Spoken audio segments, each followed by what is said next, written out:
Olá, boa noite. Está no ar o Show Business, o mais tradicional talk show de negócios da TV brasileira. E no programa de hoje vamos receber Júlio Motim Neto, CEO do Grupo Panvel, um dos principais ecossistemas de saúde e bem-estar do varejo farmacêutico do Brasil. Eu converso também com o Fernando Macedo, primeiro dermatologista no país a ter especialização em tratamentos a laser no país e hoje é sócio fundador da Human Clinic. Eu sou Bruno Meyer e seja muito bem-vindo ao Show Business, que começa em instantes.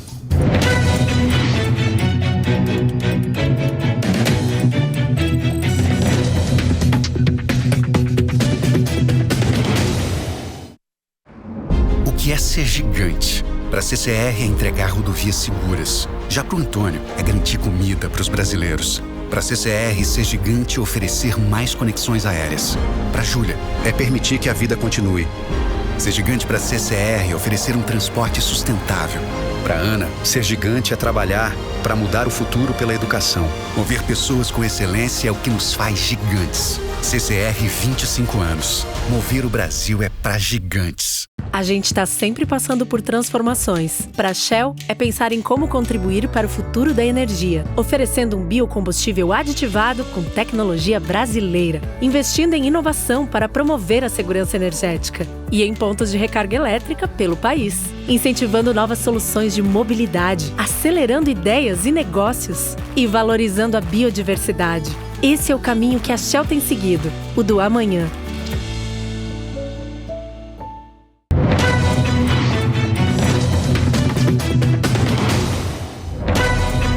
E vamos para o varejo farmacêutico, porque ele tem 28 anos de atuação na mesma empresa e desde 2016 virou CEO da Panvel, fundada em 1973, aliás, o mesmo ano de nascimento dele, e símbolo de farmácia no sul do Brasil. Nós vamos conversar neste bloco com Júlio Motim Neto, CEO da Panvel, um dos maiores grupos de farmácias do país.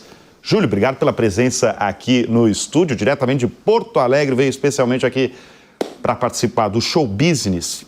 E eu queria já imediatamente falar que nos últimos tempos, nos últimos anos, né, a Panvel tem expandido a operação física, né, de uma maneira, posso chamar até de uma maneira agressiva. Sim. Né?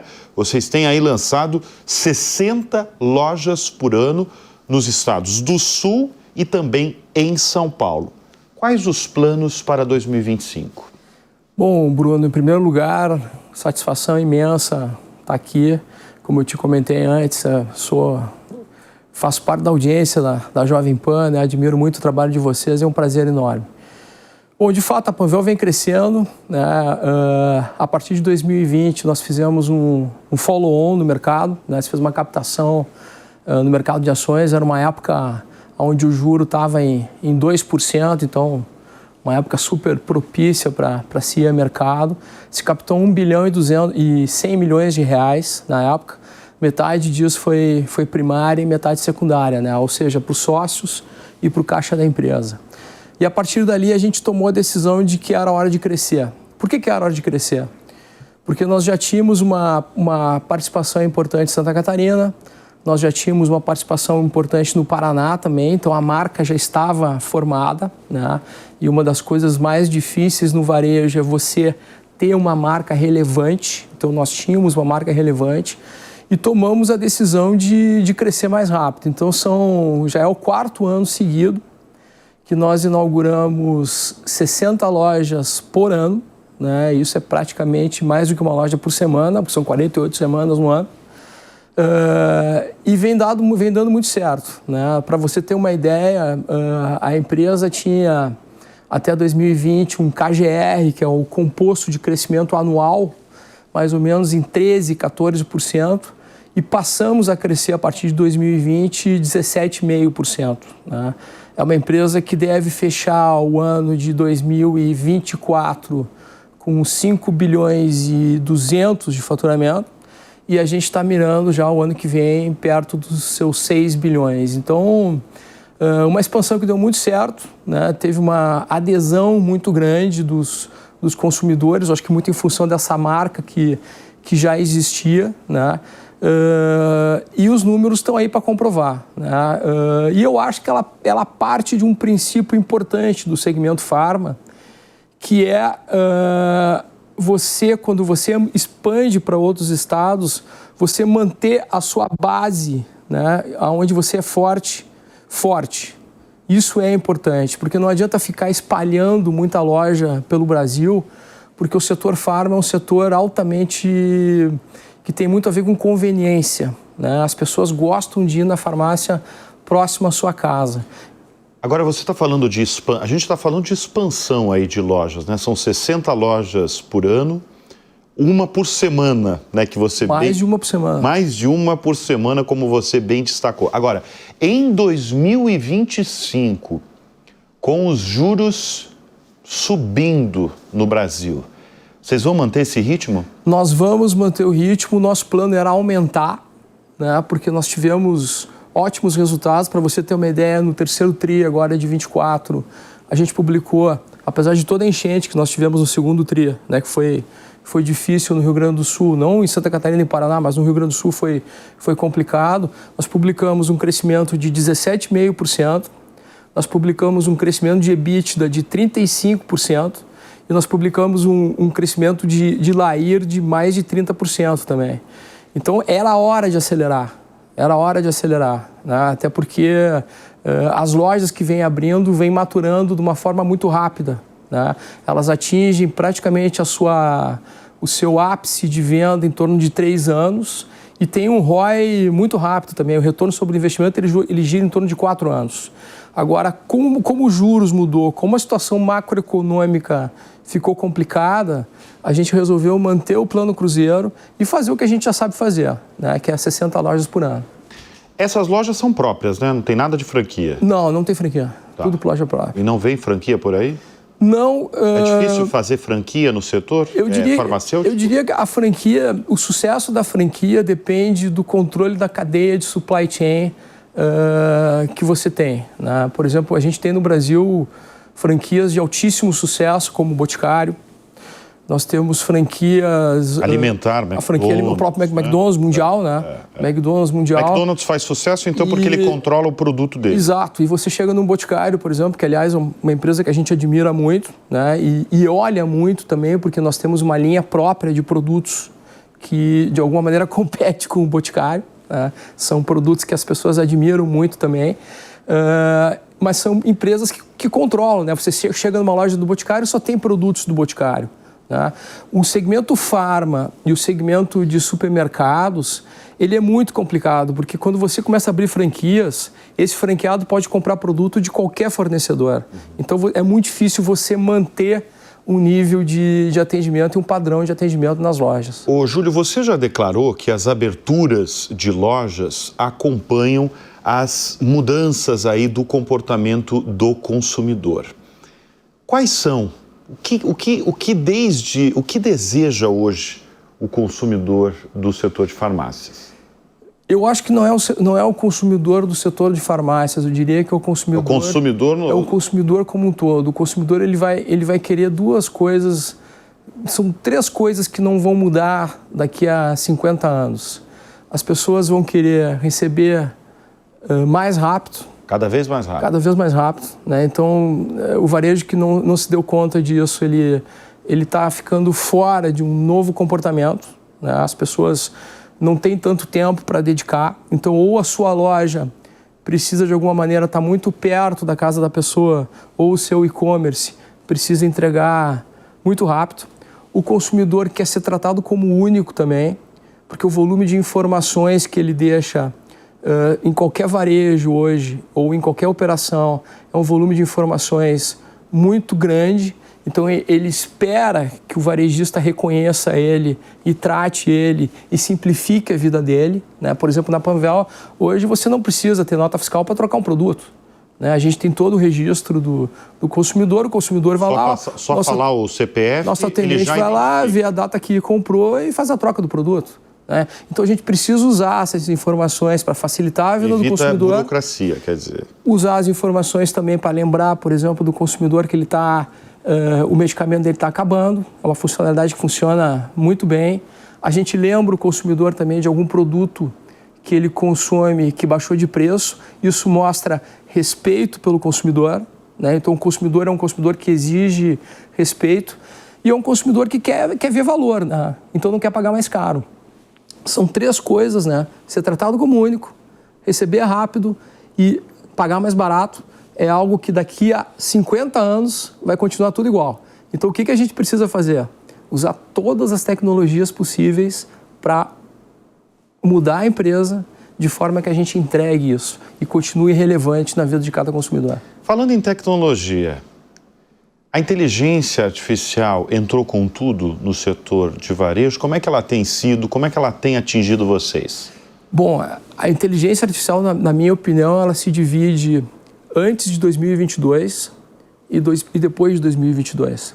Em 2022 foi o lançamento do ChatGPT, que foi no finalzinho, ali em novembro. Isso muda tudo completamente, né? No momento que a gente tem uma máquina com inteligência humana, que conversa com a gente, que interage com a gente, isso muda completamente o jogo.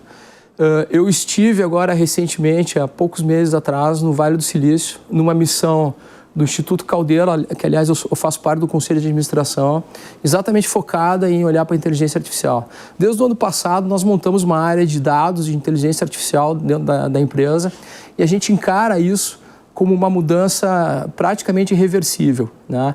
Ela vai vir e ela vai fazer 2 coisas. Ela vai aumentar muito a produtividade das empresas, vai aumentar muito a produtividade, coisas que demoravam muito vão demorar menos, coisas que precisavam de um volume grande de pessoas, vai precisar de menos pessoas e vai melhorar muito também o atendimento ao consumidor, né?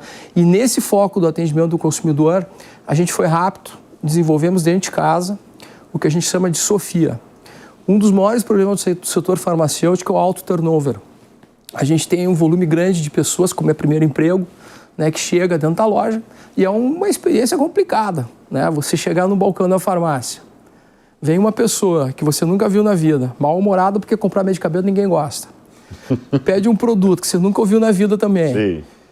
Pergunta se aquele produto dá para tomar com um determinado produto, não tem nem ideia, né? O que a gente fez? A gente criou um modelo de LLM, que é o Large Language Model, que é o mesmo modelo que o ChatGPT usa, desenvolvemos dentro de casa. E a Sofia hoje ela está presente em todas as lojas da Panvel e ela é consultada por todos os 10 mil... Mas a Sofia eu chego dentro da sua farmácia, eu sou atendido pela Sofia máquina, então. Você é atendido pelo ser humano. Pelo ser humano que ele encaminha... Que ele é potencializado pela Sofia. Eu acho que o primeiro caminho da inteligência artificial vai ser isso.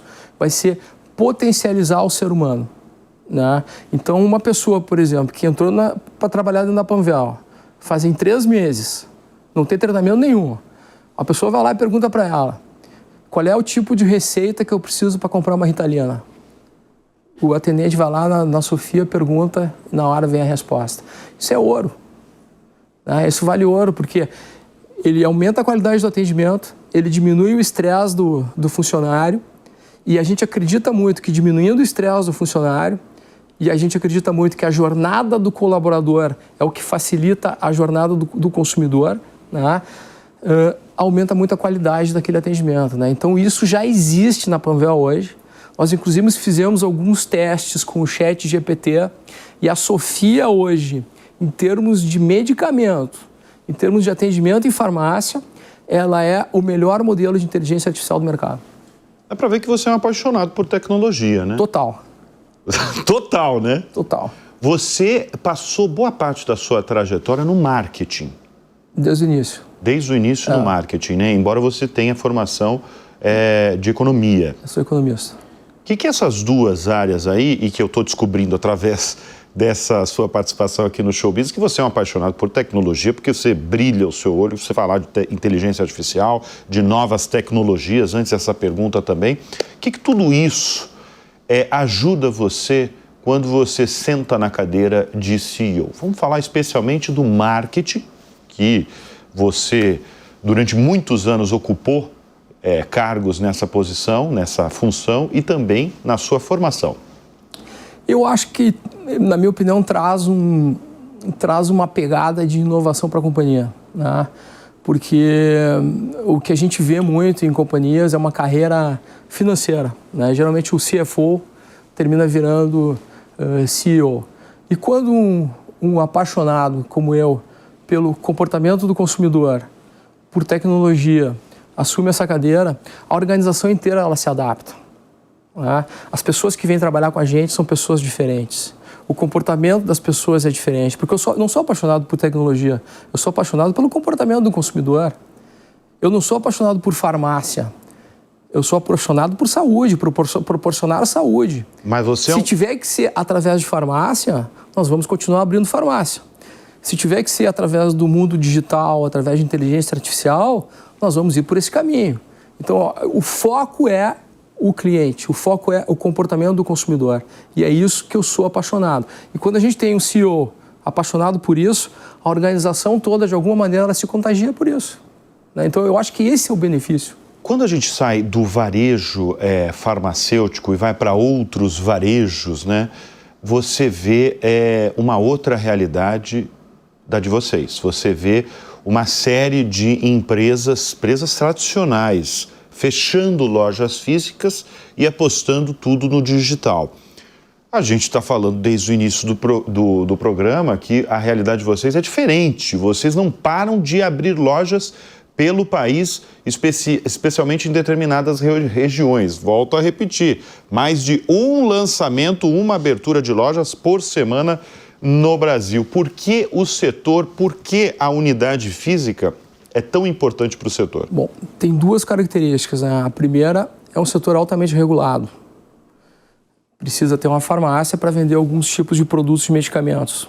Precisa ter uma receita, né? Hoje digital, mas ela tem física também, né? Os marketplaces não podem vender medicamentos, o que eu acho uma decisão correta, né?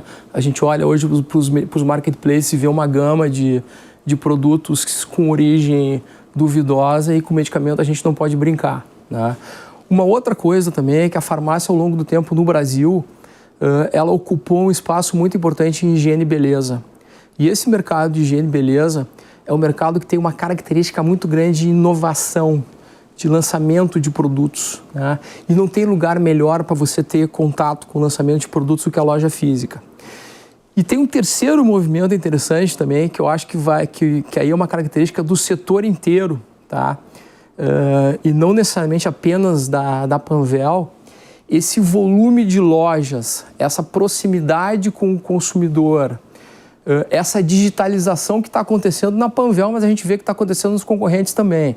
A Panvel hoje tem 22% de participação de venda digital. É a maior participação do mercado, né? Isso eu ia perguntar para você.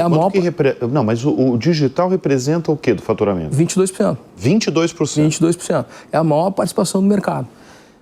Não existe forma de entregar mais rápido na casa do consumidor um medicamento ou um produto de higiene e beleza que não seja através de uma farmácia. Então a farmácia virou não um passivo, como as agências bancárias viraram um passivo para o setor financeiro, mas elas viraram um ativo no mundo digital. Nós entregamos em meia hora. A gente consegue entregar na casa do consumidor em meia hora. Ninguém vai conseguir fazer isso. Então, esse ponto é importante, né? E às vezes as pessoas me perguntam, você não se preocupa demais com o volume de lojas que está abrindo, não tem concorrente demais? Eu digo, eu me preocuparia mesmo se estivesse fechando farmácia. Não, sou sem dúvida. Enquanto continua abrindo, está tudo certo, né? É um ótimo sinal para o mercado. Qual que é o segredo de uma farmácia de sucesso? Bom, a farmácia de sucesso, a primeira coisa, ela tem que ter o que o cliente procura. Bom, tem que chegar lá e o produto tá lá na gôndola. Não tem frustração maior que você chegar com 3 produtos e só tem 2. Então esse para mim é o... Ter produto à disposição. É o job want to be done, tá? Até temos hoje algumas tecnologias, por exemplo, se o consumidor chegar numa loja da Panvel e por acaso não encontrar um terceiro produto e encontrar 2 itens que ele estava buscando, esse terceiro produto a gente consegue fazer a venda e entregar na casa dele.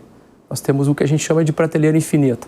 Mas primeiro papel da farmácia é esse, tá? É ter uma medicação. E eu acho que a farmácia ela vem conquistando também um posto importante de prevenção de saúde, né? Isso foi algo que foi adquirido durante a pandemia. As farmácias foram o grande local de testagem para Covid e aquilo foi um embrião do que hoje a farmácia faz, né? A gente tem hoje todos os tipos de vacinas, a gente tem teste de PSA para controlar câncer de próstata, a gente tem perfil lipídico, nós temos uma série de exames hoje dentro da farmácia, inclusive eletrocardiograma. Tem um equipamento hoje que você coloca os 2 dedos nele e ele te dá o teu eletrocardiograma em 15 minutos dentro da farmácia. Então a tecnologia vem evoluindo, vem se tornando mais portátil. Hoje a Panvel não abre uma loja sem uma sala de atenção farmacêutica. Outro segmento que vem crescendo muito também é vitaminas. As pessoas estão vivendo mais, as pessoas estão chegando nos 50 anos. E as pessoas estão mais preocupadas. Mas elas querem viver melhor. Tá. Não é só viver mais, é viver com mais qualidade também. Então esse setor de prevenção de vitaminas, ele entrou de outro patamar pós-pandemia. E tem a cereja do bolo, que é a cereja do bolo da Panvel. Eu não vejo em outros segmentos, em outros concorrentes dentro do mesmo segmento, mas a Panvel realmente se diferencia em beleza. Ela é a melhor farmácia para a mulher do Brasil hoje. Nós temos uma pegada de beleza que nenhuma outra farmácia tem. Nós temos um mix diferenciado e nós temos a marca própria hoje com maior penetração de participação de venda do mercado. Dá para ver que você é um bom marqueteiro, hein? Você é um bom vendedor, Júlio. Você aprendeu isso? Já veio com você? É da sua família? Um pouco dos dois, tá? O que você está fazendo nesse... O que você fez nessa resposta é puro marketing. Eu confesso para você que a primeira vez que eu fiz uma apresentação em público, minha mão tremia de nervoso. Depois a gente vai pegando a tarimba, né? E vai aprendendo. Mas eu sou apaixonado pelo negócio, né? Eu acho que isso é importante, entendeu? A gente se apaixonar pelo que a gente faz. Né? Que é o mesmo brilho no olho que eu vejo em você, por exemplo. Né? Apresentando aqui o programa e vibrando com isso. Porque eu gosto de histórias, eu gosto de ouvir as histórias de quem faz a economia girar, quem emprega. Vocês têm quantos funcionários hoje? Nós temos 11.500. 12.500? 11.500. 11.500. Impressionante. Gente. Agora, falando de história, vocês começaram há 51 anos como uma distribuidora de medicamentos, é isso? A empresa, a Panvel começou em 73, o mesmo ano que eu nascia. Você já revelou a sua idade. Mas já, 51. Pareço talvez um pouco mais. Não, essa nossa audiência vai falar, viu? Não parece não, vai. Mas a empresa começou um pouquinho antes, tá? Porque as duas redes que fundaram a Panvel, que foi a Panitz e foram a Velgos, daí que vem o nome Panvel, tinha uma dificuldade logística muito grande na época. Demorava muito para os produtos chegarem no Sul. No Rio Grande do Sul ou no Rio Grande do Sul? Nos 3 estados? E o pedido mínimo era muito grande também. Você tinha que comprar uma caixa inteira de produto. Não existia distribuição de medicamento na época. Então, qual foi a coisa que eles montaram na época? Eles montaram um centro de estoque compartilhado. Então, foi um centro de estoque compartilhado em 1967. A partir dali, esse centro de estoque compartilhado, ele terminou virando um atacado. Porque as outras farmácias tinham o mesmo problema também. E elas batiam naquele centro de distribuição para comprar produtos. E ali começou um atacado, né? Que foi super importante para nós na época inflacionária. Década de 80, início dos anos 90, foi uma época muito inflacionária. Então, o ciclo de giro de caixa naquela época era importante. O atacado, você comprava na baixa e vendia na alta. Em 30 dias girava o estoque, fazia caixa e tocava o negócio. Era um negócio muito bom. Por isso que eu digo, o varejo brasileiro efetivamente começou em 1994 com a estabilidade da economia.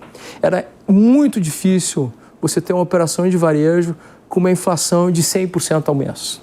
Era muito difícil. Então, essa conquista que a gente teve é uma conquista que a gente não pode abrir mão, né? Então, eu acho que um dos maiores males que existe para uma economia, para a geração de emprego e para o próprio pessoa assalariada é a volta da inflação.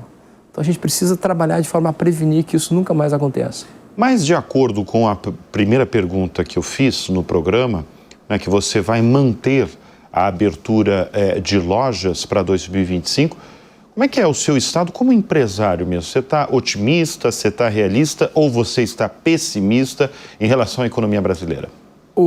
Bruno, eu confesso que eu estou um pouco pessimista. Tá? Eu acho que o Brasil é um país com muita potencialidade.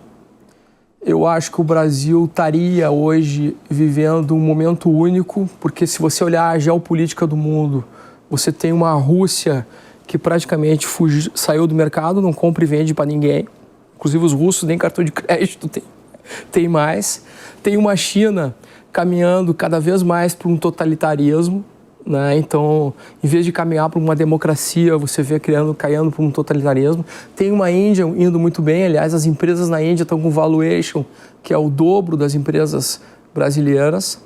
E a gente vê aqui a gente seguindo um caminho contrário. A gente vê a gente seguindo um caminho de inchaço da máquina pública, empresas estatais começando a dar prejuízo, a gente vê um caminho que déficit primário, um dos maiores déficits primários do Brasil, que representa 9,7% do PIB, é do Brasil, né, que compõe os gastos primários mais o pagamento com a dívida, né, com os juros. A gente vê os juros aumentando. Então, eu diria assim, não é fácil esse momento, tá? Mas não é difícil corrigir. Basta boa vontade. E a boa vontade passa por não ter um negacionismo econômico, vamos usar esse termo. Fazer a coisa certa. Né? Buscar uma economia, buscar gastar menos que arrecada. Eu acho que é fácil corrigir. O Brasil é um país com muito potencial e eu acredito muito nesse potencial. O que a gente precisa é voltar ao rumo certo na economia. E como está o nosso Rio Grande do Sul em dezembro de 2024? Porque você, Júlio, como gaúcho, você comandando uma empresa gaúcha com mais de 400 lojas no Rio Grande do Sul? Mais de 400 lojas. Mais de 400 lojas no Rio Grande do Sul. O Brasil inteiro se comoveu este ano com a tragédia das enchentes no estado que você, inclusive, já citou aqui neste bloco. Como é que está hoje o povo gaúcho, a economia gaúcha, o dia a dia de vocês? O gaúcho é muito resiliente, tá? Isso é uma característica do povo e eu diria que o gaúcho tocou sua vida, né? Ele tá tocando, tá crescendo, tá abrindo negócio, a economia tá girando no Rio Grande do Sul. Inclusive os dados de PIB, de alguma maneira, eles mostram isso. Mas foi um momento muito difícil. Para nós foi muito difícil também. Muitas lojas foram impactadas duramente, né? A nossa sede fica em Eldorado do Sul, que é a cidade mais impactada. 95% da cidade de Eldorado ficou embaixo d'água. A nossa sede estava nos 5% que não ficou, graças a Deus. Mas a gente ficou 40 dias sem conseguir chegar até a sede. Nós tivemos 700 funcionários que perderam tudo. Nós chegamos a ter 85 lojas fechadas durante o período. Não tinha água, a cidade de Porto Alegre ficou 15 dias sem água. Nós montamos uma operação de caminhão-pipa para levar água até as lojas, para dar um mínimo de condição para as pessoas trabalharem. E eu vou te confessar assim, Bruno, a gente deixou o negócio em segundo lugar e a gente focou em ajudar as pessoas. Tá? E isso foi muito bom. Isso foi muito bom porque a gente saiu dali com um espírito de equipe, um espírito de união e de empresa, né, que nós já tínhamos, mas que a gente se deu conta que a gente tinha. Tá? E isso foi legal. A gente ajudou muita gente, a gente reconstruiu casa, tinha 15 gerentes nossos que estavam sem casa, a gente reconstruiu a casa da pessoa do zero, mobiliou a casa dessas pessoas, a gente deu Pix para vários funcionários, vale colchão. Então nós mobilizamos, criamos uma plataforma de solidariedade, onde os 11 mil funcionários podiam se cadastrar e se proporem a ajudar as pessoas. Foi um momento da gente exercer o nosso lado humano, né?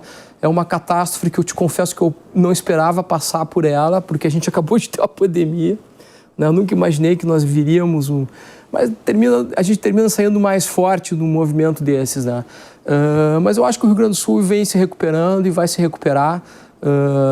Já estamos com o aeroporto de volta, que já é um ganho, né? E é isso, bola para frente, vamos tocar. Bom, falando da história aí do grupo Panvel, né, que começou como uma distribuidora de medicamentos, O seu pai é um dos fundadores, né? O meu pai é um dos fundadores. É um dos fundadores, né? Exato. Mas família, é só você que está lá dentro? Família, nós já tivemos, o meu próprio pai foi presidente durante bons anos, né? Inclusive passou a sucessão para mim desde 2016. É uma empresa que tem capital aberto desde a década de 80, né? Com um pequeno float na época, a gente tinha um capital aberto, mas era meio fechado. A gente realmente ficou capital aberto a partir de 2020 mesmo, com call de resultado, dando satisfações, enfim. Mas é uma empresa que sempre priorizou a meritocracia. Tá? Isso foi interessante. Inclusive, eu te diria mais, Bruno, explica muito hoje a diversidade que a gente vê na empresa. Para você ter uma ideia, hoje 70% das lideranças da companhia são mulheres, são do público feminino. Nós nunca olhamos raça, gênero, preferência sexual, é algo que a gente nunca olhou. E isso vale também para os membros da família. A gente sempre olhou para a meritocracia. Então, o principal da companhia sempre foi... A gente sempre colocou a empresa em primeiro lugar do que a família. Até porque tem uma frase do John Davis que ele fala e que eu concordo muito com ela, que ele é um fã de empresas familiares, tá? Em primeiro lugar, é importante dizer isso, ele é fã. As empresas familiares dão resultados melhores do que as empresas não familiares. Tem o olhar do dono, né? A gente vê... E o Brasil é um país feito de empresas familiares. Se você pegar os grandes grupos brasileiros, são familiares, né? Mas o fato é o seguinte, a família cresce mais rápido do que a empresa. Então, é fundamental ter governança.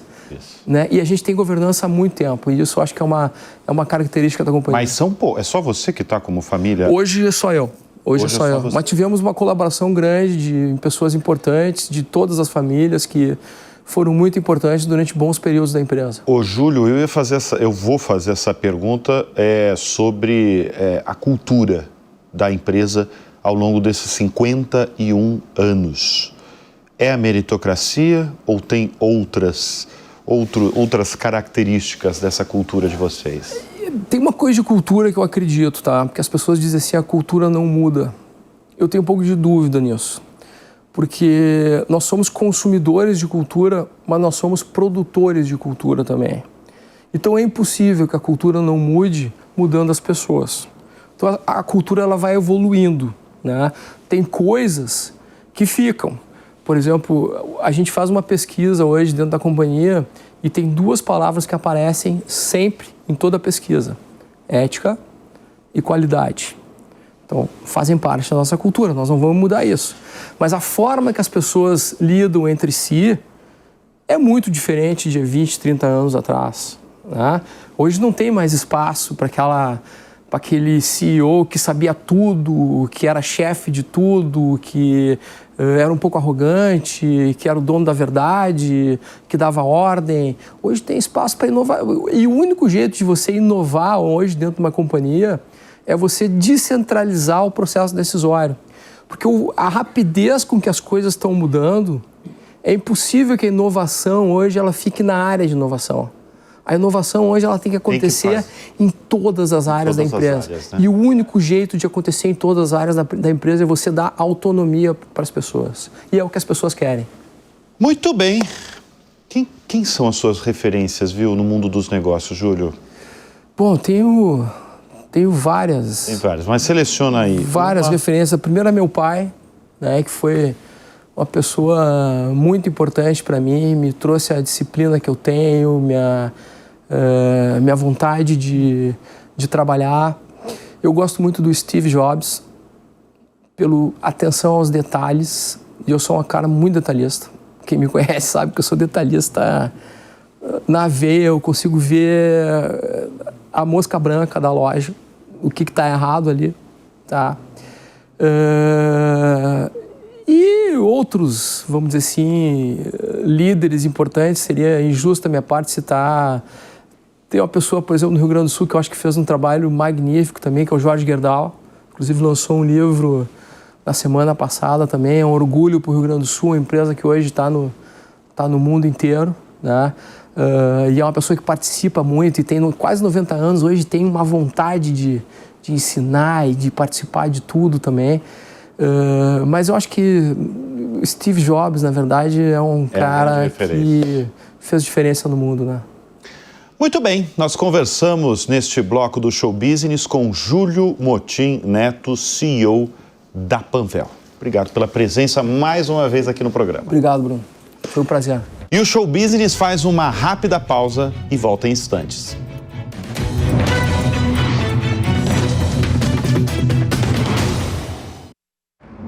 O que é ser gigante? Para a CCR é entregar rodovias seguras. Já para o Antônio é garantir comida para os brasileiros. Para a CCR, ser gigante é oferecer mais conexões aéreas. Para a Júlia, é permitir que a vida continue. Ser gigante para a CCR é oferecer um transporte sustentável. Para a Ana, ser gigante é trabalhar para mudar o futuro pela educação. Mover pessoas com excelência é o que nos faz gigantes. CCR 25 anos. Mover o Brasil é para gigantes.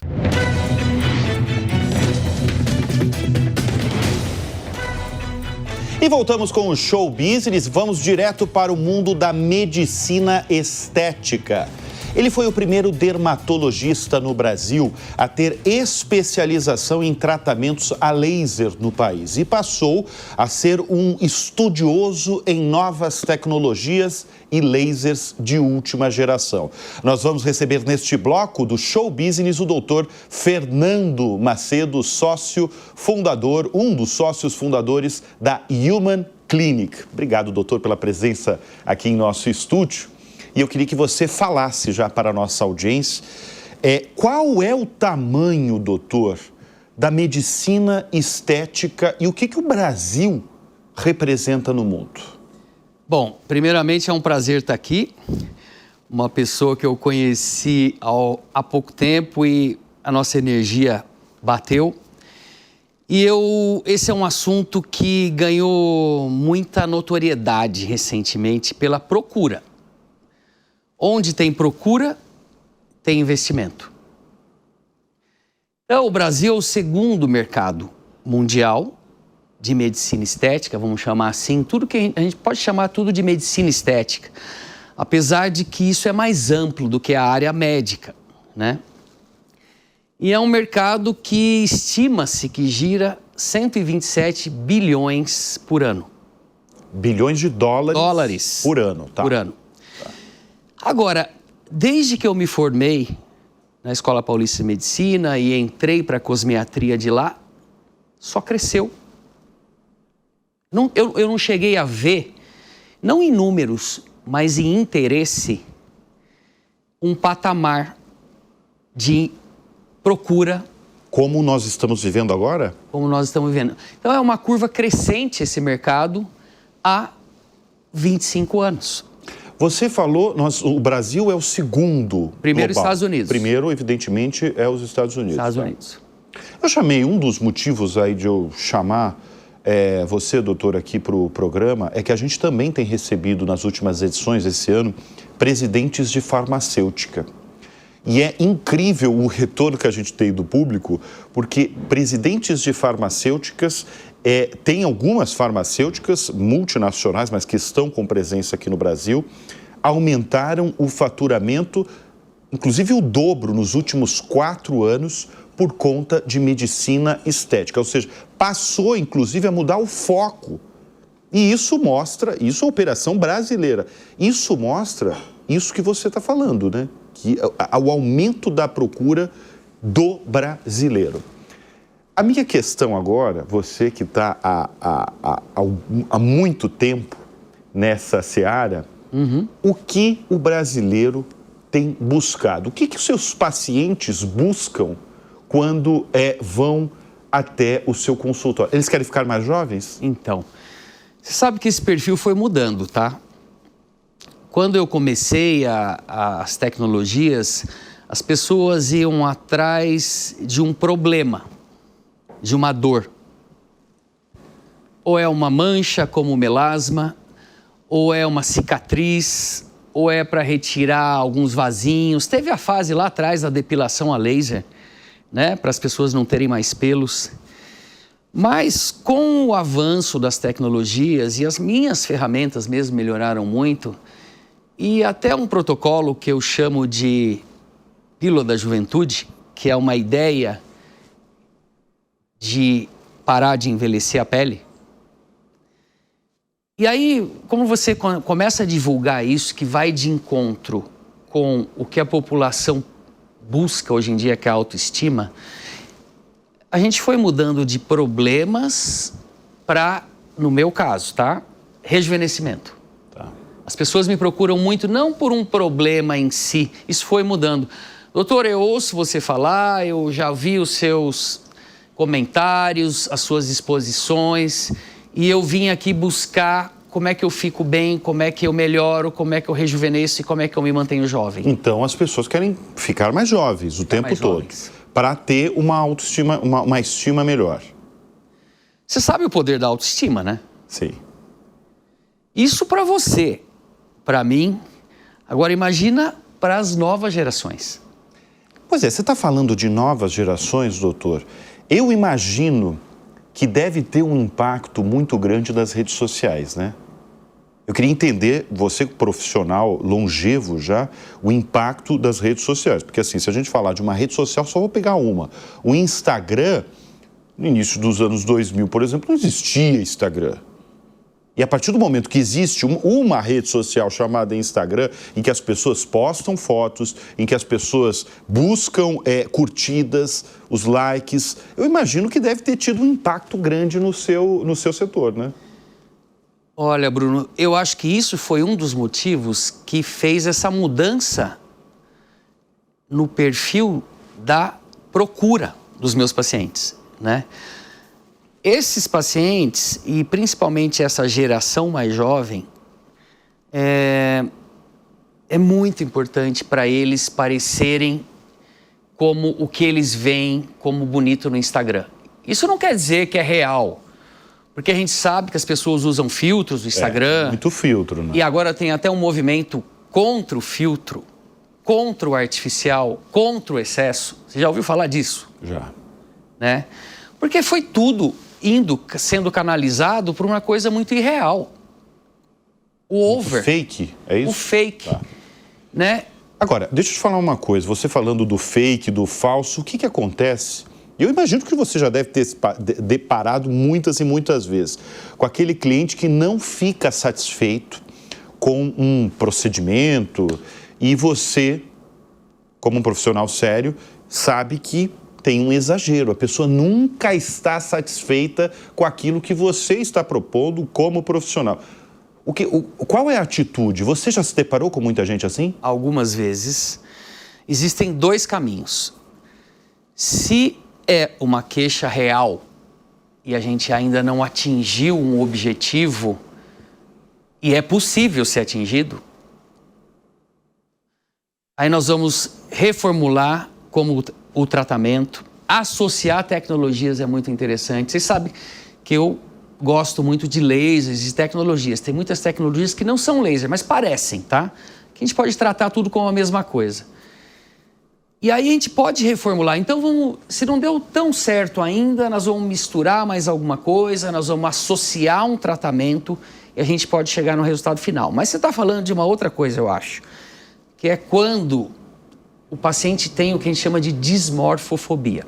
O que é isso? Ele nunca está satisfeito com a própria imagem, porque a imagem que ele tem de si está distorcida. Ele quer ver alguma coisa que é irreal. Ele é, às vezes, imaginário o que ele quer. E isso acontece mesmo. Acontece. Você se deparar, aquela pessoa, eu digo, por exemplo, aquela pessoa que faz um preenchimento labial e é evidente que a boca tá esquisitíssimo. E ela pede mais. Isso acontece, então. Acontece. É um problema. E aí a gente tem, o segundo caminho, quando é uma questão dessa, um exagero, é nós explicarmos que aquilo não é o melhor para ela, que aquilo não é um padrão que a gente acha que vale a pena seguir e que ela deve focar em outras coisas e provavelmente a gente perde essa paciente. Não tem problema. Ela vai procurar outro médico até que ela consiga, infelizmente, achar alguém que faça. Mas esse é o meu papel. Eu tenho que tentar fazer com que ela enxergue ou perceba que o problema está nela. Né? E às vezes acontece, a gente conseguir, às vezes não. Ela muda de médico e consegue fazer o que ela queria. E vai piorando. Ô, doutor, como eu fiz a apresentação aqui para a nossa audiência, você é um estudioso aí de novas tecnologias, focada aí no setor de medicina estética. E o doutor acaba de voltar de uma viagem de trabalho, de pesquisa na Coreia.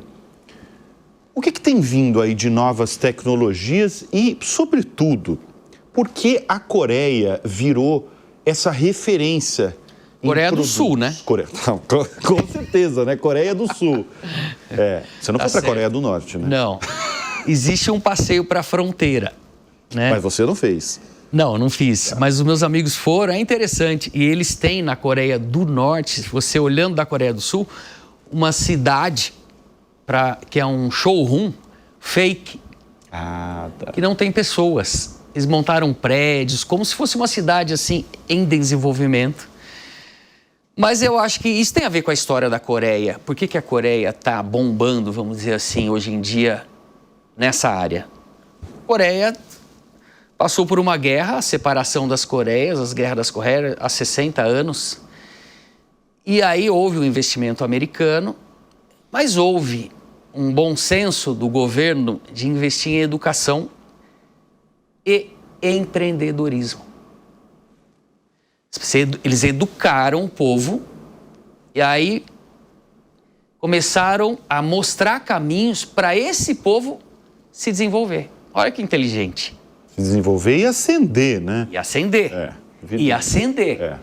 Então, você pegou um povo já educado, ávido por sair daquela situação de pobreza, com conhecimento e com incentivo do governo até para empreender.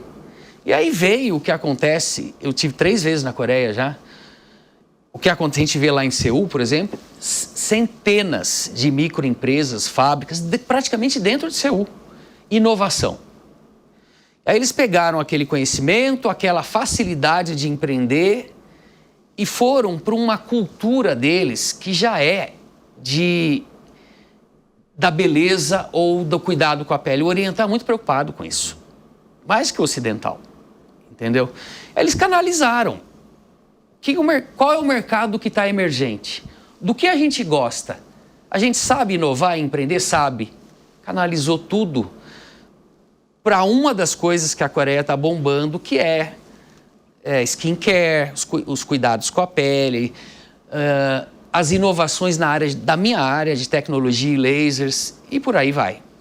É muito interessante e importante isso, porque eu já ouvi aqui mesmo no Show Business outras lideranças empresariais falando da importância que o governo, né, da Coreia do Sul deu nos últimos tempos, nos últimos anos, para incentivar, por exemplo, empreendedorismo e inovação. Só que eu não imaginava, até conhecê-lo, que a medicina estética estava tão avançada que o país virou essa referência, né? A ponto de você ir lá e outros profissionais de outros lugares irem para pesquisar e ver, por exemplo, tecnologias surgindo aqui. Até porque eu sei que você traz máquinas e equipamentos, né, para a sua clínica. Tem novidades em máquinas e equipamentos, inovações, modificações do que era muito bom, mas coisas muito novas. Tecnologia de medicina regenerativa, que não é só para dermatologia, é para a medicina como um todo, de como regenerar nossas células de dentro para fora, chama exossomos. Antes do exossomos veio até o tal do esperma do salmão, que fez muito sucesso, que é um tipo de medicina regenerativa, mas exossomos é mais legal, é mais interessante. Isso foi durante um tempo, né? O esperma do salmão. Agora é recente. É recente? É recente, mas lá não é tão recente. Tá. Aqui é recente. Tá. A Coreia passou o Japão no PIB. O Japão sempre foi, fora a China, o Japão sempre foi a potência nessa área. A Coreia passou o Japão há alguns anos. Os carros coreanos estão por todo lugar. Eles estão exportando cultura. As novelas, o way of life coreano, K-pop, né, que eles falam. Então, assim, você vê que é um acontecimento realmente, tem muita coisa interessante acontecendo lá. Na minha área, vale a pena ir buscar esse conhecimento. Agora, como é que os coreanos e outras nacionalidades veem o Brasil? Você que esteve lá com tantos profissionais das mais variadas nacionalidades, como é que eles veem o Brasil no setor de medicina estética? Olha, você está perguntando dos coreanos ou de um modo geral? Pode falar dos coreanos e também de um modo Eu geral, acho porque que você acabou de voltar de lá. Está quente a sua experiência da Coreia do Sul. Eu acho que o Brasil é visto como um mercado incrível. Pô, nós somos o segundo também, né? Segundo global. Uma medicina estética, ou a dermatologia, ou a cirurgia plástica de nível muito avançado. Então é respeitado na Coreia, é respeitado na Europa, é respeitado nos Estados Unidos e etc. O brasileiro, ele tem uma coisa interessante. Isso se a pessoa é bem informada, porque depois a gente pode até falar que está tendo muito problema aqui de gente que não tem formação fazendo medicina estética. Mas o brasileiro, ele tem um pouco mais de jogo de cintura, que permite ir um pouco além do protocolo básico, de inovação também, de técnicas, entendeu? E isso é valorizado. E o coreano é assim também. O coreano, ele tem um pouco de jogo de cintura comparado com outros orientais. Doutor, eu quero entrar justamente no que você falou agora no final, porque uma das formas de mostrar esse pujante mercado, que é a medicina estética, é a entrada dos mais variados tipos de profissionais. De profissionais sérios, profissionais com muita formação e de profissionais que não têm formação, mas se fazem uma propaganda ali que tem formação e que são profissionais e que têm experiência e o resultado é catastrófico, para não dizer fatal. Na verdade, para dizer fatal, porque nesse último ano a gente teve alguns casos, inclusive, de pacientes que acreditaram em profissionais, em clínicas. Eu estou lembrando justamente de um aqui na capital de São Paulo, e que o paciente morreu ali na cadeira de um dermatologista. Como é que vocês, como setor profissional, veem essa entrada aí desses não profissionais? A gente está tendo um problema porque não existe uma regulamentação para esses procedimentos. Não tem hoje? Não tem. Mas daí qualquer um pode? Quem é que pode fazer? Não é só o médico. Os dentistas, o próprio Conselho de Odontologia permite alguns procedimentos. O dentista pode fazer Pode fazer alguns procedimentos com a chancela da associação deles, entendeu? Mas não é só aí o problema, é que tem muita gente fazendo e aí é difícil. Por exemplo, o Conselho Regional, o Conselho Federal de Medicina não pode supervisionar quem não é médico. Então não tem como ele tomar conta disso. Tem que ter uma regulamentação maior, por fora. É o ato médico, que não passou no Congresso há alguns anos atrás e que por uma pressão de outras classes, né? E aí o Conselho Federal de Medicina não pode regulamentar outras classes, não tem essa competência. Mas o problema não é esse. O problema são as pessoas inescrupulosas que não têm formação e que fazem um marketing que atraem pessoas, e aí entra a rede social, eu acho que, né? Totalmente, porque a propaganda vem ali da rede social, a pessoa acredita, a pessoa vê uma foto bonita. Isso. E marca e está sujeita. Então, é um assunto muito sério. É muito sério. Então a gente ainda está num limbo nessa questão. E é preocupante e houveram mortes, e não é só isso, a gente vê pessoas, às vezes, queimadas, deformadas, com alterações visuais, com necrose de pele. Então, é um alerta para as pessoas procurarem profissionais que são da área, né? Que são dermatologistas, ou que são médicos especializados em alguma técnica. E para não... Mas a curto prazo você não vê um caminho aí de excluir os maus profissionais? Uma força-tarefa para aprovar um ato médico que regulamente o que só pode ser feito por médico, entendeu? E o Conselho Federal de Medicina trabalha nisso, mas eu acho que ainda estamos longe. Doutor, qual que é o produto que mais sai no seu consultório? É o Botox? É a tecnologia? É o laser? Eu acho que ainda é em volume de eu não sei te dizer exatamente, mas são os lasers de rejuvenescimento.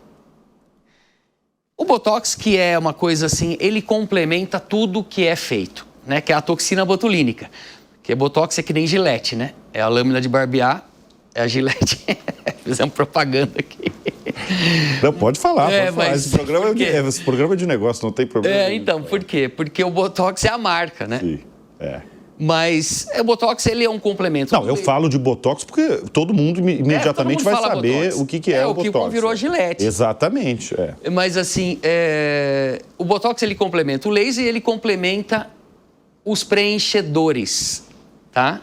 Então, na clínica existe uma divisão, assim, uma parte que da nossa empresa de profissionais que fazem mais a parte de preenchimento e fios e a parte de rejuvenescimento com lasers e tecnologias.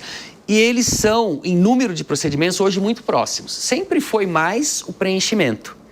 E agora está tendo uma mudança na cosmetria em si, na procura, do que a gente chama de quiet beauty. As pessoas estão meio que se voltando contra o exagero, como já aconteceu com a plástica também. Teve o boom da plástica, depois todo mundo falou, não quero plástica. Aí teve o boom da harmonização facial, não quero harmonização facial. Já caiu de moda a harmonização? Eu acho que sim.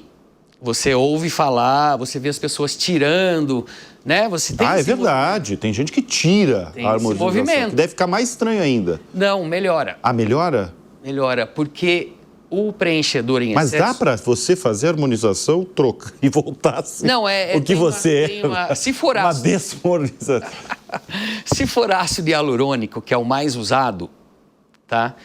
Teoricamente, ele vai embora, o nosso organismo reabsorve. O que a gente percebe é que isso não acontece em muitas vezes.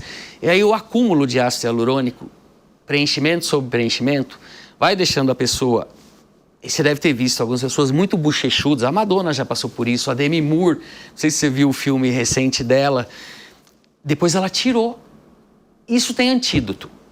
Tem a hialuronidase, que é feita com cautela, pode ir tirando aquele excesso. Porque não só ele deixa volumizado demais, mas ele começa a travar a musculatura. A pessoa começa a não conseguir mexer bem o rosto. Independente do Botox, tá? E existe uma tendência de ir para o que eu sempre fiz, que é essa coisa do quiet beauty, do rejuvenescimento de dentro para fora, o mais natural possível, fazer o inverso de envelhecer. Doutor, qual que é o segredo de uma clínica de sucesso? Primeiro, resultado. Se não tiver resultado, não vai. Resultado que você diz é resultado financeiro, resultado de... clínico. De satisfação do cliente? Satisfação do cliente. Tá. E como é que você tem resultado? Você tem formação, estudo, as melhores tecnologias, os melhores produtos, treinamento, equipe.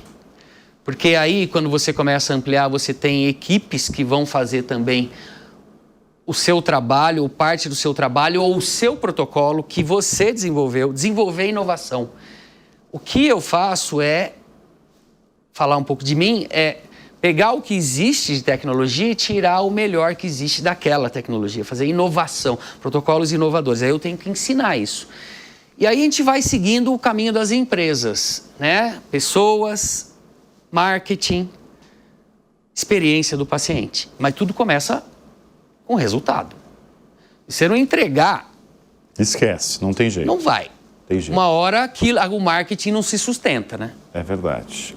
Doutor, eu vou fazer uma pergunta que eu faço para todos os convidados aqui do Show Business, porque de certa porque de certa forma revela muito da persona que passa por essa cadeira. Quem são as suas referências no mundo dos negócios, porque a gente está falando de um setor pujante da economia brasileira, e também na vida?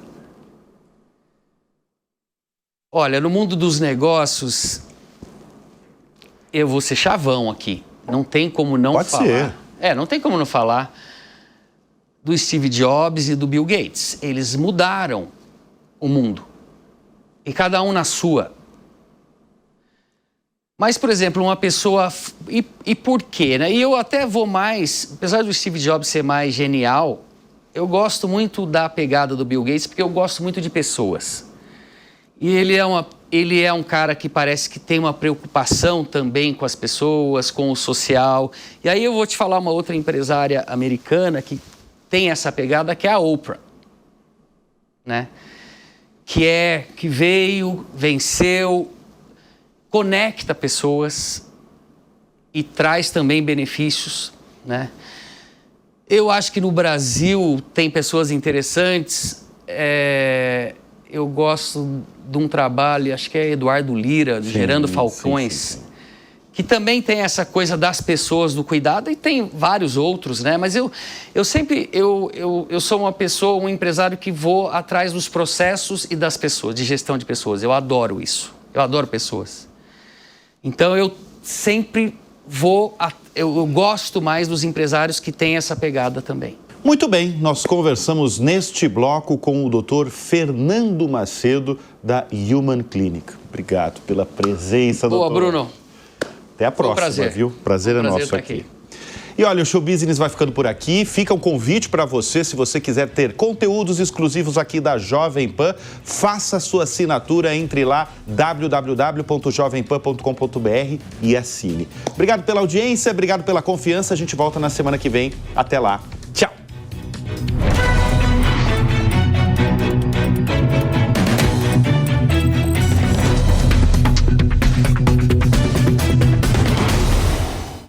A opinião dos nossos comentaristas não reflete necessariamente a opinião do Grupo Jovem Pan de Comunicação. Realização Jovem Pan News. O que é ser gigante? Para a CCR é entregar rodovias seguras. Já para o Antônio é garantir comida para os brasileiros. Para a CCR, ser gigante é oferecer mais conexões aéreas. Para a Júlia, é permitir que a vida continue. Ser gigante para a CCR é oferecer um transporte sustentável. Para a Ana, ser gigante é trabalhar para mudar o futuro pela educação. Mover pessoas com excelência é o que nos faz gigantes. CCR 25 anos. Mover o Brasil é para gigantes. Realização Jovem Pan News. A opinião dos nossos comentaristas não reflete necessariamente a opinião do Grupo Jovem Pan de Comunicação.